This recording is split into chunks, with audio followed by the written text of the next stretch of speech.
The first thing he noticed was a cold. It wrapped around him, pressing into his skin like the grip of something unseen.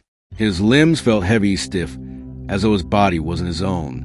He tried to move his fingers, but they barely responded. Panic licked at the edges of his mind. Something was wrong. A dull murmur reached his ears, the sound of voices, low, sorrowful.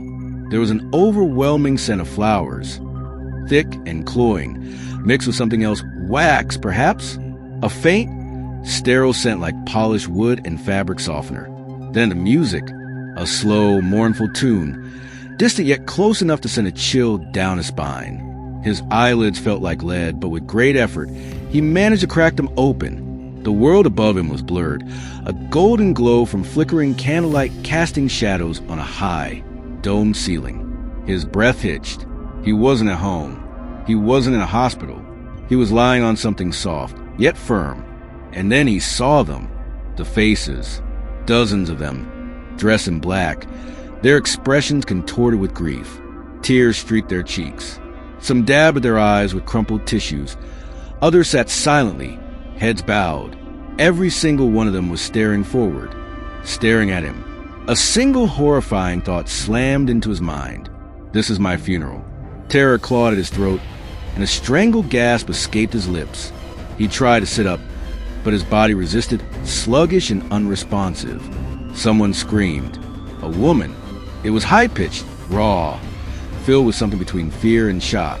The noise shattered the funeral's quiet reverence, replacing it with gasps and cries of disbelief. Chairs scraped against the floor as people leapt to their feet. A priest, mid-sermon, dropped his Bible with a heavy thud, his mouth hanging open. Then a sob, this one different. Familiar. His mother. She had been sitting in the front row, head bowed in sorrow. Now, she was clutching at her chest, her face drained of color as she staggered backward. "Didant," she whispered, shaking her head as if to dispel an illusion. "This isn't real." He turned his head slowly, feeling the resistance in his muscles.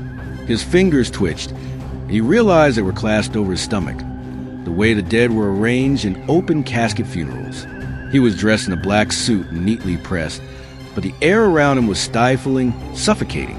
He felt wrong. His throat was dry, his chest tight. He wanted to scream, to demand answers, but the words stuck. He wasn't dead. He couldn't be dead. Yet, he had no memory of what had happened before this. No recollection of how he had ended up here, lying in this box, surrounded by weeping mourners. A man rushed forward. His father. His face was a mask of disbelief, his hands trembling as he reached out. "Son," he choked out, "is it really you?" He wanted to say yes. He wanted to say help me, but all that came out was a rasp, dry and weak. The world around him spun, the faces morphing into grotesque, unfamiliar shapes as panic clouded his vision. And then the whisper started, soft at first, unintelligible, then clearer. He shouldn't be awake. This is wrong. He was already claimed. A cold breeze slithered through the room, despite the doors and windows being shut. The candles flickered violently, and the shadows on the walls seemed to move, shifting unnaturally. His mother whimpered, stepping back as if something unseen was pressing against her. "We buried you," she whispered. "We buried you." The priest, still pale, clutched his crucifix tightly, his lips moving in frantic, silent prayer. A few mourners turned and ran, their wails echoing in the cavernous room, but others remained rooted in place, transfixed by something unseen, their eyes wide with terror. Then he felt it, a pull. It started in his chest, a deep, unnatural tug, as though invisible fingers were hooked into his ribs, dragging him back down. His lungs felt constricted, his vision darkening at the edges. His heartbeat, once sluggish, now pounded violently. He gasped, clawing at his throat. The whispers grew louder, merging into a low, guttural murmur. The temperature in the room plummeted. The lights flickered. Something was coming. Then a hand, a cold, lifeless hand, gripped his ankle from within the coffin. His breath seized. He looked down and screamed. His scream echoed through the funeral hall, a raw, visceral sound that sent shudders through the grieving crowd. But no one could see what he saw. No one else felt the icy grip wrapped around his ankle, pulling him back into the coffin. He kicked, thrashing wildly, but his body was still sluggish stiff. The cold fingers only tightened, the sensation spreading through his leg like a creeping frostbite. He turned his gaze downward, dreading what he might see. The coffin's interior, lined with pristine white silk, had begun to darken. The fabric sagged, blackening as if rotting from the inside out. The fingers holding him were pale, almost skeletal, their nails long and cracked. They emerged from beneath him, as though something was buried beneath the very space he lay in. His breath hitched. He had to get out. His father reached for him, eyes wet with shock and relief. But before their hands could meet, the coffin lurched. A violent force dragged him downward, and suddenly, he wasn't just lying in the coffin. He was sinking into it. A collective gasp rippled to the mourners as the coffin itself split down the middle with a sickening crack. The priest dropped his crucifix, backing away with a stifled gasp, while others turned their horrified gazes upon the impossible sight. His mother collapsed to her knees, sobbing, "This isn't right. This isn't right." Neither was what he saw next. A face, pale, sunken, and grinning. Its eyes were hollow voids, pits of absolute darkness. It lurked beneath him in the widening abyss of the coffin, its gaping mouth twisting into something that was not a smile, but an invitation. A voice rasped from the void. "You were already ours." He fought, clawing at the sides of the casket, desperate to pull himself free. The air around him had turned thick, suffocating, as though he were drowning in something unseen. The mourners were screaming, some fleeing, others frozen in terror. His father tried to pull him up, but something was fighting back. Then, from the altar, the priest's voice boomed, "In the name of God, release him." A sudden, deafening crack split the air like a thunderclap. The pressure around his body loosened, the abyss shuddering violently beneath him. The grip on his ankle broke, and then light, blinding, searing, like the sun itself had descended upon the funeral hall. It wasn't warm, though. It was cold, painfully cold, like standing naked in the heart of a blizzard. The force of it sent him gasping, his body jerking upright completely, free from the coffin's clutches. Then silence. The abyss was gone. The coffin was whole once more, as if it had never cracked open at all. But the air was heavy with something unseen, something lingering. His father held him tightly, as if afraid to let go. The priest was trembling, his face pale, his lips moving in a silent prayer. The rest of the mourners stood at a distance, still visibly shaken. And then his mother whispered something that sent ice through his veins. "If you're alive, then who did we bury?" A sudden nausea overtook him. The question hadn't even occurred to him. If he had been declared dead, if there had been a body in the coffin before he awoke, then who or what had been in there before? A deep, unsettling dread filled his chest. His mind raced. He had no memory of dying, no recollection of how he had ended up here. All he knew was that he was lying in a coffin, surrounded by people mourning his loss, and that something inhuman had tried to take him back. The priest took a hesitant step forward. We need to check the grave," he said, his voice barely above a whisper. His father hesitated but nodded. "I need to know. We all need to know." The mourners murmured uneasily. No one wanted to be the first to suggest what they were all thinking. What if the grave wasn't empty? What if whatever they had buried wasn't human? A slow, reluctant procession formed as they made their way to the cemetery outside. The evening sky was dull and gray, the wind whispering to the rows of gravestones. His legs were weak, his body still sluggish, but he forced himself forward. With every step toward the burial plot, the dread in his stomach deepened. He didn't know what they would find. He only knew one thing. This nightmare wasn't over.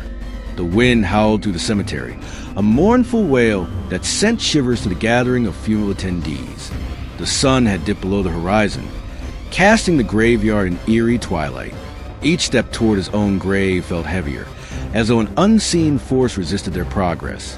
He could feel the stares, some filled with fear, others with confusion. To them, he was an anomaly, something that should not be, He was supposed to be dead. Yet here he was, walking alongside his father, his mother, and the priest, toward a grave that bore his name. The headstone loomed ahead, gleaming faintly in the fading light. Jonathan Reeves, beloved son and friend, 1993 to 2025. He swallowed hard. Seeing his name carved into stone sent a sickening chill through him. The grave itself had been freshly sealed, the mound of dirt still uneven, as though the earth had yet to settle. But as he drew closer, something about it was off. The soil was wrong. It was sunken, loose, as if disturbed. Someone or something had moved beneath it. The priest took a deep breath, gripping his cross tightly. God, forgive us, but we need to see what lies beneath. His father, determined but visibly shaken, turned to the grave digger who had been called in haste. The man hesitated, glancing between them, then at the grave. "This ain't right," he muttered, shaking his head. "The dead, they don't like to be disturbed." Jonathan clenched his fists. What if it's not the dead we're disturbing? Silence. The grave digger swallowed, muttered something under his breath, then thrust his shovel into the soft earth. With each scoop of dirt, Jonathan's unease grew. He didn't know what he was expecting, but dread coiled around his spine like a vice. Then a thud. The shovel struck wood. Murmurs rippled through the onlookers, their breath visible in the cold night air. The priest's face was pale, his grip on the crucifix tightening. Jonathan stepped closer. His hands trembled as he reached down, fingers grazing the ruffle of the coffin that had supposedly held his dead body. "Open it," his father whispered, though his voice lacked conviction.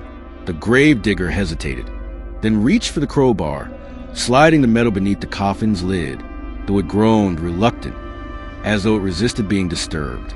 But with a heavy crack, the seal broke. The lid creaked open. Jonathan's breath caught in his throat. Inside lay him, a perfect, unmoving replica of himself. The body was pale, lips slightly parted, as if frozen in mid-breath. His hands were still folded neatly over his chest, dressed in the same suit he had awoken in. Yet something was wrong. His stomach churned. The other him had no eyes. Where his eyes should have been, there were only hollow, gaping voids, dark pits that seemed to move, swirling with something unnatural. The sockets pulsed as if something within was alive. The murmurs around him turned to gasps. Someone gagged. His mother sobbed. His father took an unsteady step back. Then, the thing in the coffin twitched. Jonathan's heart nearly stopped. He staggered backward as the corpse's lips curled into a grin. A low, wet chuckle slithered from its throat, a sound that did not belong in the mouth of a dead man. Then, in a voice that was his own, but not quite, it whispered, "You took too long to wake up." The coffin lurched. Jonathan stumbled as the doppelganger bolted upright. The crowd screamed. The corpse's flesh shifted, dark veins crawling across its skin. Its limbs cracked, jerking unnaturally as if struggling to fit within the confines of a human body. It grinned wider, the pits of its eyes oozing something thick and black. Jonathan could not move. He was staring at his own face. But it was wrong, twisted with something that was never meant to belong to this world. Then, the thing spoke again. "You were supposed to stay buried." Jonathan's breath hitched. It lunged. Jonathan barely had time to react before the thing lunged at him. His mind screamed at his body to move, but fear had locked his limbs in place. He was frozen, staring into the soulless voids where his doppelganger's eyes should have been. The thing inside the coffin should not exist. Yet here it was, moving, speaking, mimicking him. At the last second, strong hands grabbed him, yanking him backward. His father. The monster's fingers grazed Jonathan's wrist, and the touch was like frostbite. Painful, numbing, unnatural. It burned with chill, so deep it nearly made him drop to his knees. But his father pulled him away just in time, stumbling back as the thing in the coffin sat fully upright, its grin stretching wider, its head tilting at an unnatural angle. The crowd erupted in chaos. Mourners screamed and ran, some tripping over tombstones in their desperate escape. The priest, shaking, raised his crucifix, his lips moving in frantic prayer. Jonathan's mother sobbed, covering her mouth with trembling hands, unable to look away. The gravedigger dropped his shovel and bolted. The thing in the coffin let out a low, guttural chuckle. Then, in Jonathan's own voice, it whispered, "You don't belong here anymore." Jonathan's breath came in ragged gasps. His hands trembled. He couldn't look away from himself, from the thing wearing his face. Then it moved again. Its body jerked unnaturally, like a puppet with broken strings. Bones cracked, joints twisted, its hands gripping the edges of the coffin as it began to pull itself out. The earth beneath it trembled, as if rejecting the abomination it had tried to keep buried. The priest took a shaky step forward, his voice louder now, more desperate. "Whatever you are, return to the abyss from which you came. You do not belong in this world." The thing stopped. Its grin faltered. For just a moment, then it screamed. The sound wasn't human. It was layered, like countless voices crying out at once, filled with agony, fury, and something far worse. Hunger. The cemetery shook. The candles placed on nearby graves snuffed out all at once, and the temperature plummeted. Jonathan's ears rang. The sound was unbearable, vibrating deep in his bones. He clutched his head, squeezing his eyes shut. Then silence. When he opened his eyes, the thing was gone. The coffin was empty. Jonathan blinked, his breath coming in uneven gasps. He took a hesitant step forward, looking down into the casket. Nothing. His own lifeless body, gone. The dirt around the grave was disturbed, as if something had crawled out and vanished into the night. No one spoke. The priest was pale as death, clutching his cross so tightly his knuckles were white. His father held on to him as if afraid he'd disappear again. His mother sobbed into her hands, unable to process what she had just seen. Then Jonathan felt it. A shiver crawled up his spine. Something was watching him. Slowly, he turned his head, scanning the cemetery. The trees beyond the grave swayed gently in the cold night breeze. Shadows stretched unnaturally long beneath the dim moonlight. The air was wrong, heavy, suffocating. Then movement, a dark shape at the tree line.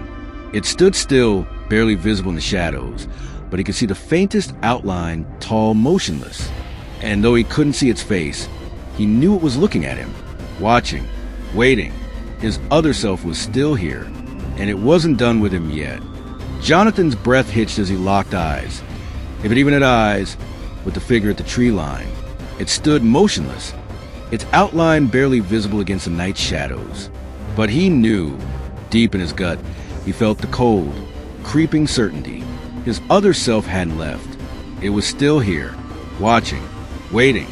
The mourners who had stayed behind whispered anxiously among themselves, pointing toward the empty coffin.